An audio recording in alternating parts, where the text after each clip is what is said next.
पहले तो सारा रमज़ान महंगे फ्रूट्स महंगे सब्जियां ये ख़रीदते रहे हैं, प्राइस कंट्रोल कमेटी आपको कहीं नज़र नहीं आई हैं। अब ईद पर होने ये जा रहा है कि आपको मज़ीद 5 रुपये महंगे फ़ी यूनिट के हिसाब से बिजली मिलेगी। 4 रुपये 92 पैसे जो उन्होंने 8 पैसे छोड़े हैं ना, बुखारी साहब ये भी हुकूमत की करम नवाजी है कि उन्होंने 5 रुपये पूरे नहीं किए। वही हुआ कि आपने डायरेक्ट टैक्स जो है वो इकट्ठा तो इसी तरह कर सकते हैं ना, आपने ये इनडायरेक्ट टैक्स को इकट्ठा करने की सूरत हाल है जो आपने अपने अल्ले तल्ले पूरे नहीं ख़त्म नहीं करने, आप इस तरह आवाम से पैसे निकालें, IMF की शर्त पूरी करें। ये जो आपने पैसे बचाने वाली बात की है ना, पहले इसके ऊपर तबसरा कर लेते हैं। मेरे ख्याल से 8 पैसे आपने देखा होगा बाटा के रेट्स। अच्छा, वो जूती होती है 499 रुपए 99 पैसे की ताकि 500 का फिगर ना आए। 500 तो ये बाटा के रेट जो है ये चला रहे हैं। क्या एग्जांपल दी आपने? उनको चलाने दीजिए जनाब। गुजारिश ये है कि PDM की जब हुकूमत थी 16 महीने के लिए, तो महंगाई के हवाले से जितनी गालियाँ पड़ी हैं, मेरा ख्याल है पूरी तारीख उठा के देख लें आप, किसी हुकूमत को माजी में इतनी गालियाँ नहीं पड़ी होंगी जितनी उन्हें पड़ी, और उसकी उन्होंने कीमत भी चुकाई है। जो उनके गढ़ में से जो उनके स्टॉलवर्ड्स हारे हैं वो सिर्फ उनकी 16 महीने की वो परफॉर्मेंस थी। उससे सबक सीख के मेरा ख्याल ये था कि मुस्लिम लीग की क़यादत जो है हुकूमत नहीं लेगी, लेकिन ये जो चस्का है ना इक़्तिदार का, वो हर हालत में हमने इक़्तिदार में जाना है तो भुगतेंगे भी वही। क्योंकि पीपल्स पार्टी अब सियानी हो गई है। उसने जो गालियां खाई ना PDM में साथ इनके मिलके, उनका अब हमने नहीं खानी। ठीक है जी, लिहाजा उन्होंने कहा कि हम तो जी मिनिस्ट्री में नहीं आ रहे, हुकूमत आप खुद चलाएं भाई साहब, आपकी बड़ी मेहरबानी होगी। सारी आईनी अहम स्लॉट्स उन्होंने अपने कब्जे में कर ली हैं, और जितनी गालियां खाने वाली वजारतें हैं और जितने भी वो सारे मंसूबे हैं उस सब के लिए उन्होंने नून लीग को कहा कि जनाब ये संभालिए आप। और हमारी नून लीग जो है और उसकी क़यादत इतनी जल्दी में थी कि उन्होंने ये नहीं सोचा कि क्या होगा, किस किस्म की सूरत हाल है। जान छुड़ाने का आसान रास्ता ये था कि जनाब वो कहते हैं PTI से कि जनाब आपकी सबसे ज़्यादा सीटें हैं, आप हुकूमत बनाइए, हम तो नहीं बना रहे जी। अगर PTI इनकार कर देती तो इलेक्शन दोबारा हो जाने थे।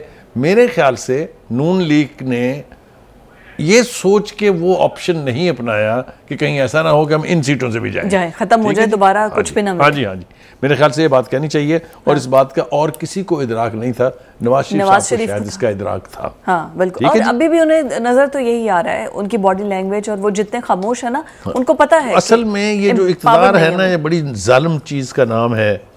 आप उनके किसी यानी अहम स्टॉलवर्ड्स को फ़ोन करके कहेंगे जनाब आपसे बात करनी है, वो आपसे एक शिकायत करनी थी, उन्हें इतनी तौफीक नहीं होगी कि वो दोबारा कॉल करके पूछ लें आपसे कि जी क्या आपको तकलीफ़ है। हाँ, क्या वजह? मेरा ख़ास तौर से हवाला जो है वो परवेज़ रशीद साहब की तरफ है, जिन्हें मैंने खुद फ़ोन किया था, लेकिन उनके पास ना वक्त है ना वो समझते हैं कि ये ज़रूरी है कि मेरे जैसे जर्नलिस्टों को मुँह लगाया जाए।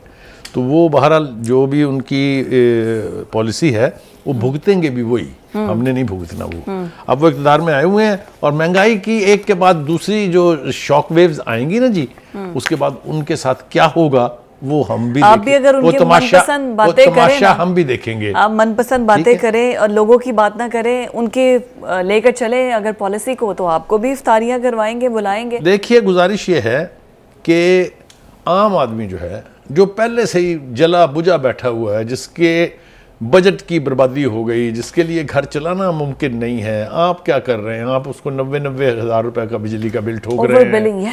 आप कर क्या रहे हैं? आप अवाम दुश्मन हैं कि आप अवाम दोस्त हैं? आप हुकूमत हैं कि आप जालिम हैं? मतलब है शर्म आनी चाहिए बिल्कुल मेरे ख्याल से इस वक्त की हुकूमत को कि हर 2 दिन के बाद 3 दिन के बाद एक नई शॉक वेव, इस बहाने से जी IMF ने ये कर दिया, भाई IMF ने ये कर दिया। ओ भाई साहब, फिर आप आए काहे के नहीं है? आपकी हुकूमत IMF ने चलानी है या आपने चलानी है? इलेक्ट करके आपको भेजा है कि IMF को भेजा है? जवाब आपने देना है या IMF ने देना है आके? ये सारी बातें जो हैं ये समझ आनी चाहिए। आंखें बंद कर ले अगर कबूतर बिल्ली को देख के, तो इसका ये मतलब नहीं है कि बिल्ली नहीं है। मैं वॉर्न कर रहा हूँ PMLN की क़यादत को कि आप पर बुरा वक्त आने वाला है, आप अपनी पॉलिसियों को देख लीजिए। आप कोलिशन गवर्नमेंट में अगर हैं तो स्टेक होल्डर्स साथ बनाइए उनको, ये जो आपने उनको आईनी ओहदे दे के समझ लिया है कि अब आपको कोई पूछने वाला नहीं है, तो आने वाले दिनों में बहुत ज़्यादा इंतजार करने की जरूरत नहीं है, गत बनने वाली है। आप कह तो रहे थे कि पीपल्स पार्टी बहुत जल्दी ज्वाइन करेगी, वो ज़्यादा दूर तक रह नहीं सकती कैबिनेट से। देखिए वो उस वक्त तक इक़्तिदार से इनके साथ शरीक होने से दूर रहेगी जब तक ये सारे अनपॉपुलर फैसले नहीं कर लेते और सारी गालियाँ समेट के अपनी गठड़ी में नहीं डाल लेते। उसके बाद भी ये मिन्नत करेंगे उनकी क्या है जनाब हमारे साथ खड़े हो जाएं, तब वो इन पर एहसान फरमाएंगे।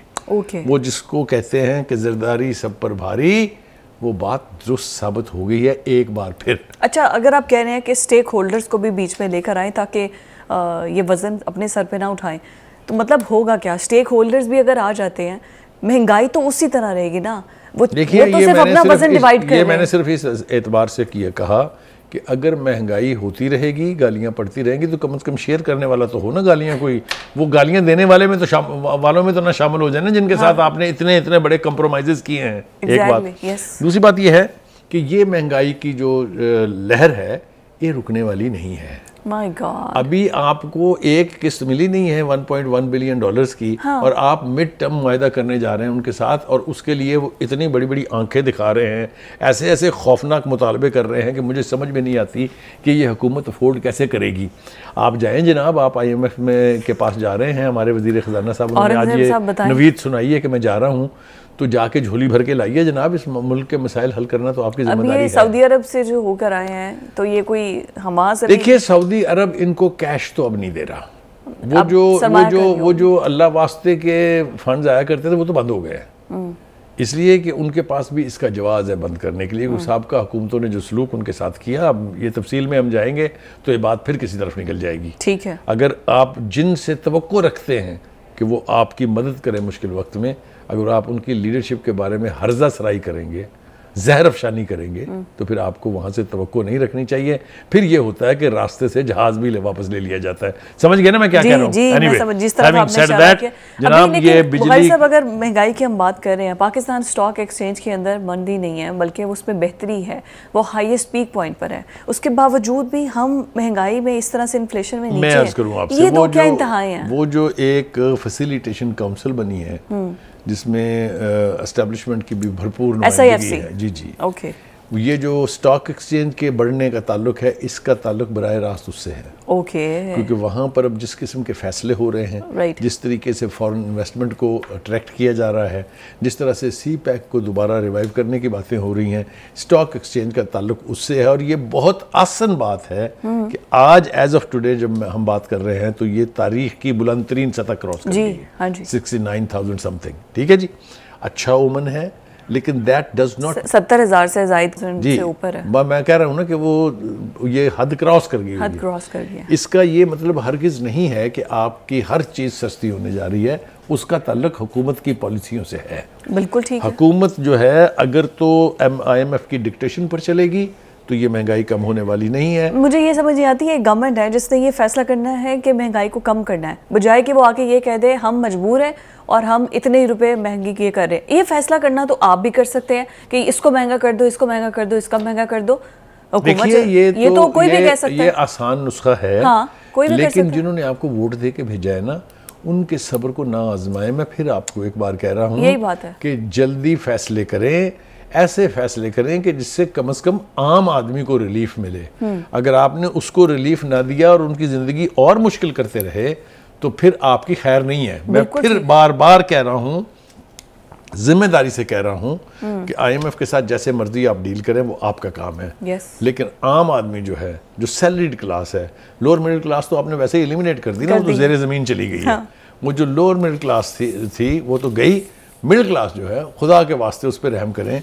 उसको आपने पहले ही मिडिल क्लास को लोअर मिडिल क्लास बना दिया हुआ है। अब उनको भी दफन करना है तो मुझे बताएं इस मुल्क का क्या बनेगा।